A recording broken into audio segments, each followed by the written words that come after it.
नमस्कार दोस्तों, मैं हूं दिनेश किहोरा। बहुत बहुत स्वागत है आपका स्माइल प्लीज में। दोस्तों, ज़िंदगी में सुख प्राप्त करना हो ना, तो उसका एक श्योर शॉर्ट फार्मूला है। ये फार्मूला मैं लेकर आया हूं आपके लिए। ये फार्मूला ना तो किसी एआई के पास मिलेगा, ना किसी बाबा के पास, ना मोटिवेशनल स्पीकर के पास। द्वापर युग से सीधा फार्मूला लाया हूं। भारत में खुश रहना हो तो सिंहासन से बंध जाओ भैया। सिंहासन, सच कह रहा हूं आपसे, हमारा इतिहास गवाह है। धर्म और नीति यही कहती है कि सिंहासन से बंध जाओ। किसी भी किस्म का सर्वाइवल, वो कहते हैं survival of the fittest, Darwin की थ्योरी थी। सर्वाइवल ऑफ फिटेस्ट का मतलब यही होता है कि सिंहासन से बंध जाओ। नौकरी सरकारी हो या कॉर्पोरेट में हो या फिर कोई इंडस्ट्री चला रहे हो, अगर आप सिंहासन से बंध गए तो आप तरक्की करते रहोगे और इतनी ऊंचाइयों पर पहुंच जाओगे जिसकी आप कल्पना भी नहीं कर सकते हो। आपको याद है ना, द्रौपदी का चीरहरण हो रहा था, सब बैठे थे। भीष्म पितामह, इच्छा मृत्यु का वरदान, गुरु द्रोणाचार्य शब्द बेदी बाण चला सकते थे, कृपाचार्य, व्यास। लेकिन चीरहरण के समय सारे चुप थे, फेविकोल के जोड़ जैसे, क्योंकि सिंहासन से बंधे हुए थे। सिंहासन से बंधोगे, चुप रहोगे, तो साहब आपकी तरक्की 100% लाजमी है। महाभारत तो खत्म हो गई, लेकिन सिंहासन आज भी जारी है। सिंहासन से बंधने का एक किस्म से कहा जाए जो परंपरा है, वो आज भी जारी है पूरी तरह से। हमारे आसपास बहुत सारे भीष्म पितामह हैं, द्रोणाचार्य हैं। हमें उनसे सीखने की जरूरत है। ऑफिस में कितना भी अच्छा काम कर लो, क्रेडिट आपके बॉस को मिल जाएगा। आपको गुस्सा आएगा, आप सोचोगे कि मैं क्या करूं, कोई ग्लास तोड़ दूं या बस मैं मुक्का मार दूं टेबल पे। मार सकते हो, लेकिन इससे तुम्हारा ही नुकसान होगा। ये अधर्म मत करो। तुम समझो कि तुम्हारी इंक्रीमेंट उसी बॉस के सिंहासन के साथ बंधी हुई है। तो साहब चुप रहिए। आंखें, कान, जमीर, इसको लॉकर में बंद कर दो।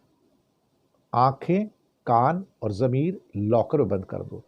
अगर कोई सड़क पर ना इंसाफी हो रही हो, एक्सीडेंट हो गया, गुंडागर्दी कर रहा हो, भैया अर्जुन बनने की कोशिश मत करना कि तीर उठाओ गांडीव चला दो। ना ना ना, आप क्या करोगे अल्टीमेटली? स्मार्टफोन है ना, निकालो, रील बनाओ, डाल दो, पैसा मिलेगा, व्यूज भी मिल जाएंगे। देखो साहब, हमारे यहाँ तो परंपरा रही है, जितने बड़े पद पर आप काम करोगे, आपकी खामोशी उतनी गहरी होती चली जाएगी।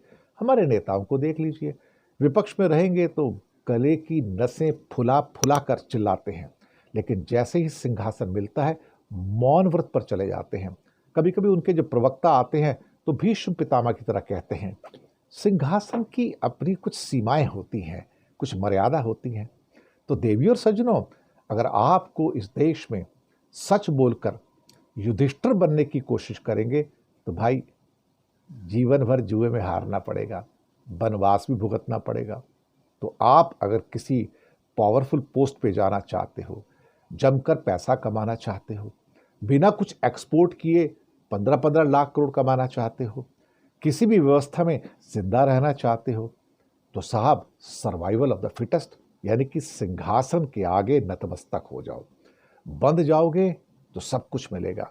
मुफ्त का राशन मिलेगा, ऑफिस में प्रमोशन मिलेगा, समाज में समझदार इंसान का टैग मिलेगा और बैंक से जितना लोन कहोगे उतना मिल जाएगा साहब। कोई प्रश्न नहीं पूछेगा कि तुम्हारी औकात कितनी है। द्रौपदी का चीरहरण, वो तो पहले भी होता था, आज भी होता है। पहले भी होता था, आगे भी होता रहेगा। फर्क इतना है कि तब एक दो दुशासन थे, आजकल दुशासन हर जगह है। इसलिए जीवन में परम शांति चाहिए तो सच को कहिए बाय बाय, अन्याय को मारिए सल्यूट और कहिए सिंहासन अमर रहे। सिंहासन से चिपट जाइए, सुख ही सुख मिलेगा, परम शांति मिलेगी।